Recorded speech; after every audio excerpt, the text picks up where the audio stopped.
PSC positive പോയിന്റിൻ്റെ പുതിയൊരു വീഡിയോയിലേക്ക് എല്ലാവർക്കും സ്വാഗതം. നമുക്കിനി ആദ്യം വരുന്ന ജൂനിയർ ക്ലർക്ക് എക്സാം ഒക്ടോബർ 12-നാണ്. CSEB എക്സാമുകൾക്ക് ഇനി മുതൽ കൺഫർമേഷൻ കൊടുക്കണം. 12/10/2025 നടക്കാൻ പോകുന്ന ജൂനിയർ ക്ലർക്ക് എക്സാമിൻ്റെ കൺഫർമേഷൻ കൊടുക്കേണ്ട അവസാന തീയതി 26/9/2025 ആണ്. 2-3 ദിവസം കൂടിയുള്ളൂ. ഇതുവരെ കൺഫർമേഷൻ കൊടുക്കാത്തവർ ഉടൻ തന്നെ കൊടുക്കുക. ഇന്നത്തെ ക്ലാസ്സിൽ ഉൾപ്പെടുത്തിയിരിക്കുന്നത് ഈ ലാസ്റ്റ് നടന്ന ജൂനിയർ ക്ലർക്ക് എക്സാമിൻ്റെ ബാങ്കിങ്ങിൽ നിന്നുള്ള ചോദ്യങ്ങളും അനുബന്ധ വിവരങ്ങളുമാണ്. വീഡിയോയിലേക്ക് പോകുന്നതിന് മുൻപേ ചാനൽ ആദ്യമായി കാണുന്നവരാണെങ്കിൽ ഒന്ന് സബ്സ്ക്രൈബ് ചെയ്യുക. വീഡിയോയെക്കുറിച്ചുള്ള അഭിപ്രായങ്ങളും നിർദ്ദേശങ്ങളും കമൻറ്റ് ചെയ്യുക. First question: as per which act banks are required to maintain minimum statutory liquidity ratio as prescribed by RBI? As per which act banks are required to maintain minimum statutory liquidity ratio as prescribed by RBI? Options: Section 24 of Banking Regulation Act, Section 42 of Banking Regulation Act, Section 24 of RBI Act, Section 42 of RBI Act. ഏത് act അനുസരിച്ചാണ് ബാങ്കുകൾ RBI നിർദ്ദേശിച്ച പ്രകാരമുള്ള minimum statutory liquidity ratio നിലനിർത്തേണ്ടത് എന്നതാണ് ചോദ്യം. ഉത്തരം option A ആണ്, section 24 of banking regulation act. BR ആക്ടിൻ്റെ സെക്ഷൻ 24-ലാണ് സ്റ്റാറ്റ്യൂട്ടറി ലിക്വിഡിറ്റി റേഷ്യോനെ കുറിച്ച് പറയുന്നത്. അതുപോലെ സെക്ഷൻ 18-ലാണ് ക്യാഷ് റിസർവ് റേഷ്യോനെ കുറിച്ച് പറയുന്നത്. സ്റ്റാറ്റ്യൂട്ടറി ലിക്വിഡിറ്റി റേഷ്യോ എന്ന് പറഞ്ഞാൽ SLR is a minimum percentage of deposits that a commercial bank has to maintain in the form of liquid cash, gold or other securities. Cash ആയിട്ടോ gold ആയിട്ടോ government security ആയിട്ടോ commercial ബാങ്കുകൾ maintain ചെയ്യേണ്ട minimum percentage of ഡെപ്പോസിറ്റിനെയാണ് SLR അല്ലെങ്കിൽ statutory liquidity ratio എന്ന് പറയുന്നത്. SLR fix ചെയ്യുന്നത് RBI ആണ്. കൊമേഴ്സ്യൽ ബാങ്കുകൾ മസ്റ്റായിട്ടും SLR കീപ്പ് ചെയ്യണം. ബാങ്കിൻ്റെ ലിക്വിഡിറ്റി അതുപോലെ സോൾവൻസി ഒക്കെ ഉറപ്പുവരുത്തുന്നതിന് വേണ്ടിയിട്ടാണ് SLR മെയിൻറ്റെയിൻ ചെയ്യുന്നത്. കറൻറ്റ് SLR 18% ആണ്. അപ്പോൾ ചോദ്യം ഇതായിരുന്നു: as per which act banks are required to maintain minimum statutory liquidity ratio as prescribed by RBI? ഉത്തരം section 24 of banking regulation act. RBI ആക്ടിൻ്റെ സെക്ഷൻ 24 പറയുന്നത് കറൻസി നോട്ടിൻ്റെ ഡിനോമിനേഷനാണ്. RBI ആക്ടിൻ്റെ സെക്ഷൻ 42 ക്യാഷ് റിസർവ് റേഷ്യോയാണ് പറയുന്നത്. അടുത്ത ചോദ്യം: the know your customer or KYC guidelines has been introduced in banks with a view to curtailing. The know your customer or KYC guidelines has been introduced in banks with a view to curtailing. Options: corruption, non performing assets, money laundering, tax evasion. എന്ത് ഇല്ലാതാക്കുക എന്ന ഉദ്ദേശത്തോടെയാണ് ബാങ്കുകളിൽ ഇടപാടുകാരെ അറിയുക, അതായത് KYC മാനദണ്ഡങ്ങൾ ഏർപ്പെടുത്തിയത്? ഇതാണ് ചോദ്യം. ഉത്തരം ഓപ്ഷൻ സി ആണ്, മണി ലോണ്ടറിംഗ്. മണി ലോണ്ടറിംഗ് അല്ലെങ്കിൽ കള്ളപ്പണം വെളുപ്പിക്കൽ തടയുന്നതിനാണ് KYC സ്റ്റാർട്ട് ചെയ്തത്. KYC എന്ന് പറഞ്ഞാൽ know your customer. KYC applicable ആകുന്നത് അക്കൗണ്ട് ഓപ്പൺ ചെയ്യുന്ന സമയത്താണ്. PML ആക്ട് അഥവാ prevention of money laundering act, prevention of money laundering rules, RBI guidelines, ഇവയിലെല്ലാം KYCനെ മെൻഷൻ ചെയ്യുന്നുണ്ട്. KYCയിൽ പ്രധാനമായിട്ടും 4 സ്റ്റെപ്പുകളാണ് ഉൾപ്പെടുന്നത്. ആദ്യത്തേത് കസ്റ്റമർ അക്സെപ്റ്റൻസ് പോളിസി അല്ലെങ്കിൽ CAP, 2 കസ്റ്റമർ ഐഡൻറ്റിഫിക്കേഷൻ പ്രോസസ്സ് അല്ലെങ്കിൽ CIP, 3 risk management, 4 monitoring of transaction. അപ്പോൾ KYC അക്കൗണ്ട് ഓപ്പൺ ചെയ്യുന്ന സമയത്താണ് ആപ്ലിക്കബിൾ ആവുന്നത്. KYC കൊണ്ടുവന്നത് കള്ളപ്പണം വെളുപ്പിക്കൽ തടയുന്നതിന് വേണ്ടിയാണ്, അഥവാ മണി ലോണ്ടറിംഗ് പ്രിവെൻറ്റ് ചെയ്യുന്നതിന് വേണ്ടിയാണ്. അടുത്ത ചോദ്യം: when the holder of an order cheque signs on the back of it without the name of the person to whom the amount is to be paid, it is called. When the holder of an order cheque signs on the back of it without the name of the person to whom the amount is to be paid, it is called. Options: blank endorsement, partial endorsement, full endorsement, restrictive endorsement. ഉത്തരം option A blank endorsement. Order ഇൻസ്ട്രുമെൻറ്റിൻ്റെ legal നെഗോസിയേഷനെയാണ് endorsement എന്ന് പറയുന്നത്. NI ആക്ടിൻ്റെ section 15 എൻഡോഴ്സ്മെൻറ്റിനെ define ചെയ്യുന്നത്. ഒരു ചെക്കിൻ്റെ ബാക്ക് സൈഡിൽ എൻഡോഴ്സർ സൈൻ മാത്രം ചെയ്ത് എൻഡോഴ്സ് ചെയ്യുന്നതിനെയാണ് ബ്ലാങ്ക് എൻഡോഴ്സ്മെൻറ്റ് അല്ലെങ്കിൽ ജനറൽ എൻഡോഴ്സ്മെൻറ്റ് എന്ന് പറയുന്നത്. The endorser merely signs on the back of the instrument without mentioning the name of the person to whom the instrument is endorsed.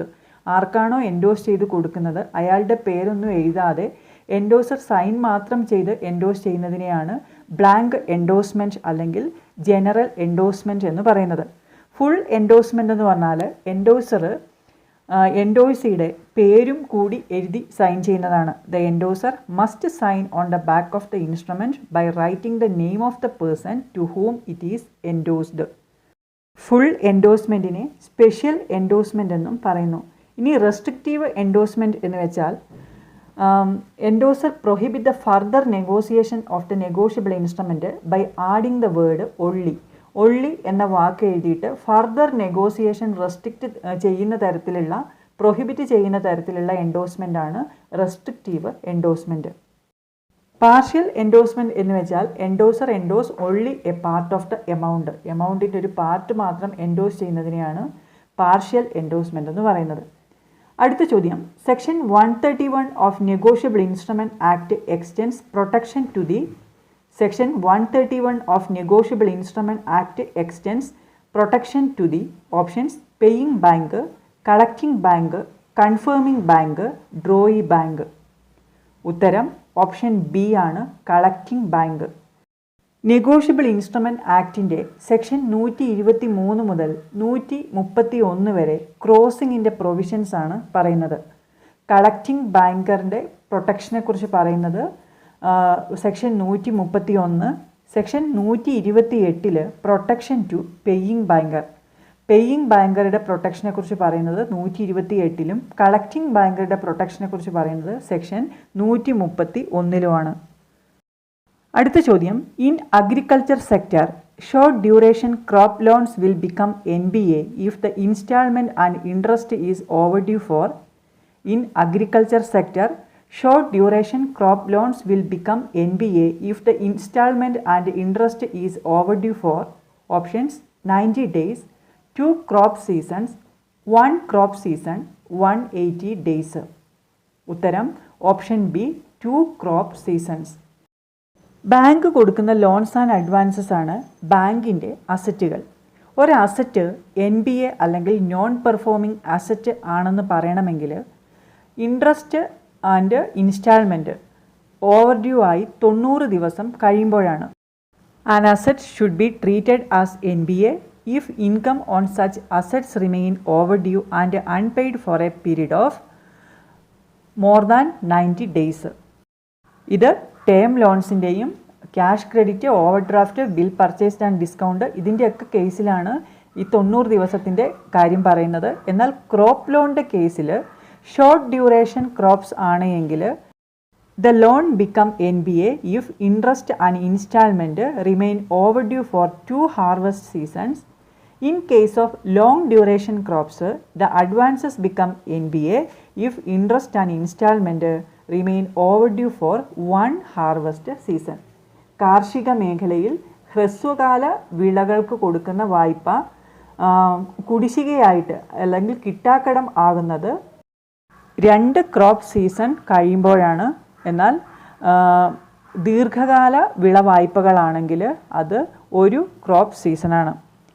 അടുത്ത ചോദ്യം, what is the approach adopted by the integrated ombudsman scheme 2021? What is the approach adopted by the integrated ombudsman scheme 2021? Options global ombudsman, regional ombudsman, one nation one ombudsman, no ombudsman approach. ഉത്തരം വരുന്നത് option C, one nation one ombudsman. Banking മേഖലയിലെ പ്രശ്നങ്ങൾ അല്ലെങ്കിൽ പരാതികൾ പരിഹരിക്കുന്നതിന് വേണ്ടി RBI കൊണ്ടുവന്ന സ്കീമാണ് banking ombudsman scheme. Banking ombudsman scheme വന്നത് 1995 BR ആക്ടിൻ്റെ സെക്ഷൻ 35A ബാങ്കിംഗ് ഓംബുഡ്സ്മാനെ കുറിച്ച് പറയുന്നത്. ബാങ്കിങ് ഓംബുഡ്സ്മാൻ റെക്കമെൻഡ് ചെയ്ത കമ്മിറ്റിയാണ് ഗോയ്-പോറിയ കമ്മിറ്റി.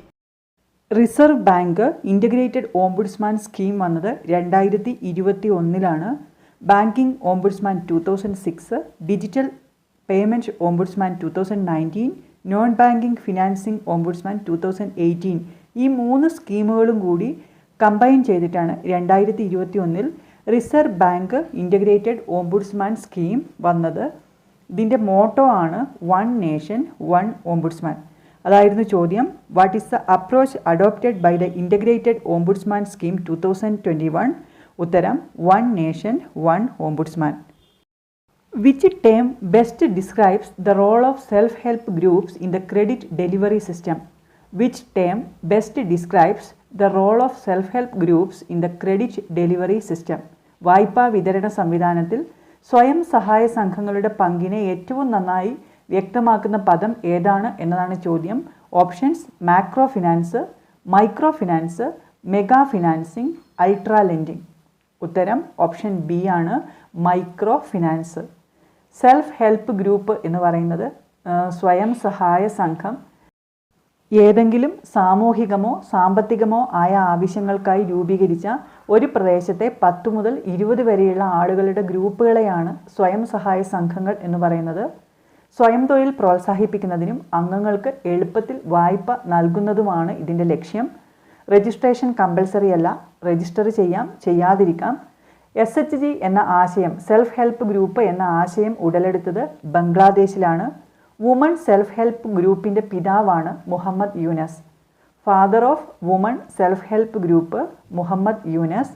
ഇവർക്ക് ഫിനാൻസ് കൊടുക്കുന്ന മെയിൻ ഏജൻസിയാണ് NABARD.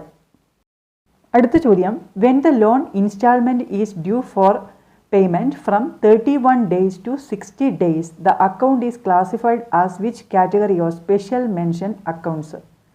When the loan installment is due for payment from 31 days to 60 days, the account is classified as which category of special mention accounts? വായ്പാ ഗഡു 31 ദിവസം മുതൽ 60 ദിവസം വരെ കുടിശ്ശികയാകുന്ന സാഹചര്യത്തിൽ ആ അക്കൗണ്ട് പ്രത്യേക പരാമർശ അക്കൗണ്ടുകളുടെ അഥവാ SMA അക്കൗണ്ടുകളുടെ ഏത് വിഭാഗത്തിലാണ് തരംതിരിക്കുന്നത്? Options: SMA1, SMA0, SMA2, none of the above.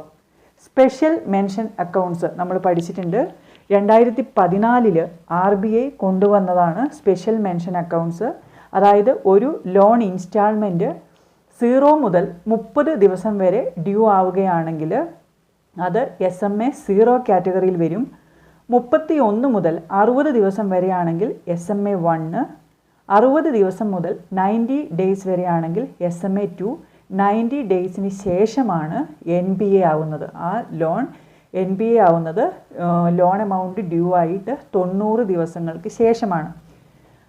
അപ്പോൾ ഒരു ലോൺ എമൗണ്ട് ഡ്യൂ ആയിക്കഴിഞ്ഞ് 30 ദിവസം വരെ അത് SMA0 ആണ്.